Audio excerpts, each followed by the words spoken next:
মঙ্গলবার দুপুরে রাষ্ট্রীয় অতিথি ভবন যমুনা থেকে ভার্চুয়ালি যুক্ত হয়ে ৩টি প্রাথমিক বিদ্যালয় ও ৯টি মাধ্যমিক বিদ্যালয়ের ই-লার্নিং কার্যক্রমের আনুষ্ঠানিক উদ্বোধন করেন প্রধান উপদেষ্টা ড. মোহাম্মদ ইউনূস। দ্রুততম সময়ের মধ্যে ৩ পার্বত্য জেলায় নির্বাচিত ১৪৯টি প্রাথমিক ও মাধ্যমিক বিদ্যালয়ে ই-লার্নিং কার্যক্রম শুরু হবে বলে জানানো হয়।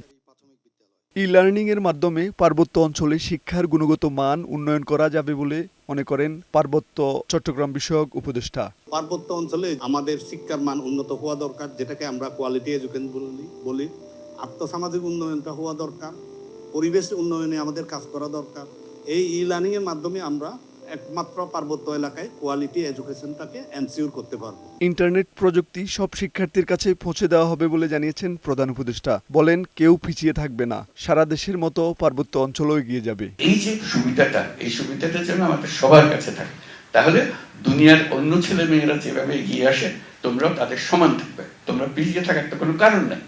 তোমাদের বুদ্ধি, তোমাদের মেধা কারোর সঙ্গে কোথাও কোনো ক্রমে কম না। এটা এমন প্রযুক্তি, এই প্রযুক্তি সবার কাছে পৌঁছানো সম্ভব। আজকে এটা সূত্রপাত হলো, আমরা এটা ক্রমাগতভাবে এটা চালিয়ে যাব, যাতে করে এটা বিস্তৃতি লাভ করে। পাহাড়ি শিক্ষার্থীরা ইন্টারনেট প্রযুক্তির সঙ্গে যুক্ত হলে শিক্ষাই পার্বত্য অঞ্চলে এক নতুন দিগন্ত উন্মোচন হবে বলে মনে করেন সংশ্লিষ্টরা।